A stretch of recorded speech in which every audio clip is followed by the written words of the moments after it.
Bernie and Diane Lierow have always enjoyed having a large family. After 4 out of their 5 boys were grown and out of the house, they decided it was time to add a daughter to the family. This time, by adoption. The Lierows attended an adoption event where more than 100 available children met prospective parents. Though Diane was surrounded by dozens of healthy children, she was drawn to the grainy black and white photo of a girl who was unable to attend that day. When I saw Danielle's picture that day at the event on the bulletin board, I just felt drawn to her. Something about her face and her expression. Mostly all they would tell us is, you don't want her. And it's like, well, you know, we really want to know more. And finally, one of the ladies told my wife, there's something wrong with her. She's not up to par. Despite the dire warning, the Lierows followed up with the agency to find out more about the child. Caseworkers painted a horrific picture of child abuse. Detective Mark Holste was one of the first to discover the abuse. In 2007, my new partner and I were dispatched to this location because alleged neglect of a female child was all we had. When we got here that particular day, the investigator had already been inside the house without us, and she was already back out. She was leaning against her car, crying, just sobbing. When I approached her, I talked to her. I said, what's the problem? Are you okay? Are you hurt? Did they assault you? She said, no, it's just the worst case of neglect I've ever seen. That time, my partner had gotten sick, and he had to go outside because of the cockroaches, the animal feces, because the cats and dogs are everywhere. The cockroaches were just literally tens of thousands of them crunching under your feet as you walked. The odor of the house was just very, very pungent and very overpowering. Detective Holste entered a small room in the back of the house, no bigger than a walk-in closet. There was no bed in the room. There was a box spring mattress on the floor. The mattress had been soiled many, many times. There was a pile of diapers in the corner that had just been stacked there over and over again. There was insect activity on the diapers, flies, gnats. In the corner, on the edge of the mattress, there was a child, which was Danielle Crockett. When Detective Holste found Danielle, she was 7 years old and weighed 46 pounds. She couldn't talk, respond to others, or eat solid food. Danielle was a true feral child. You know, the best we could determine, she'd never been outside the house based on what the neighbors told us.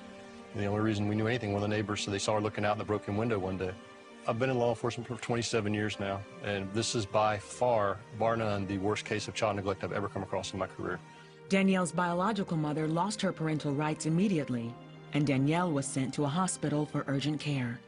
It made me angry. It just made me cry just to read how she had been kept and the conditions which she had been found in. It's just surprising that she actually lived through what all she'd been through, that she actually was able to hold on and make it until she was removed.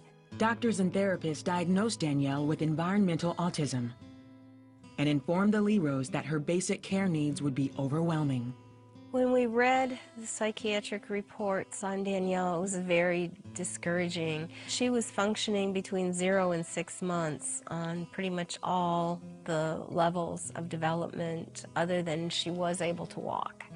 She grew up so isolated from the world. It's left a lifelong impact on her ability to relate to others. But Bernie and Diane knew Danielle was still supposed to be a part of their family. As they moved through the adoption process, Danielle lived in a group home. She attended school for the first time and was placed in special education classes. This is where Bernie and Diane met her. I think our confidence was built during the first few visits that we had at Danielle's school, where every time we came, she would do something new that she hadn't done before. The very first visit, she made real good eye contact with Bernie and actually reached out for him. It was just greatly encouraging. It's like, yes, there is a little person in there and she is reachable, and it's not going to be easy, that's for sure, but we can make some progress here. And Bernie's resolve was solidified after a dream. You know, I felt the Lord kind of handed her to me, and he says, this is mine to give to you, you know, and he just handed her off to me, and he said, take care of her. On October 29, 2007, the former feral child became Danielle Lierow, and for the first time in her life, she had a loving family. But the Lierows still had many challenges ahead. When we First got Danielle, we didn't even know if we'd be able to potty train her, if she would ever use the bathroom. We didn't know if she'd ever eat with a fork and a spoon. You start realizing, okay, I don't know how far this child will go. I don't know what goals to set, but obviously they can progress from where they're at. You know, you just love this child the way she is. She's my kid, and that's it. Sometimes, I mean, it's a 24/7 thing, but there's always rewards. Today, Danielle lives on a lively Tennessee farm with her parents and has made stunning progress. She uses the bathroom, she swims, she goes horseback riding. She does a lot of self-care tasks independently. Even though they seem like small, minuscule accomplishments, they really are huge to her because she's gone already way beyond the expectations that any of the specialists had for her at the time that she was found. Though Danielle has yet to talk, she has made remarkable strides in learning to communicate non-verbally. She is working on a picture exchange system where she gives me a picture and I give her the object. And she also is working on money, identifying coins. She works on colors and sorting and, of course, life skills in general. She wants someone to challenge her. She wants to be taught. She wants to learn. I think a lot of it has to come from God, and she feels safe. She feels secure. She's arrived at the place where she was meant to be. Danielle's victorious spirit has made waves all over the world. Her story was covered in a Pulitzer Prize-winning article from the St. Petersburg Times in 2008.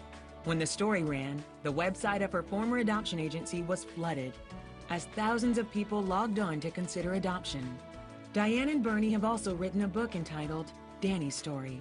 I think the most beautiful thing about adoption is the child is getting a second chance at life. There are so many children out there that need foster homes and need adoptive homes. There are so many rewarding things in watching a child that's just come to you broken and discouraged. Just watching them flourish and grow and blossom. There's a huge reward and a huge joy there.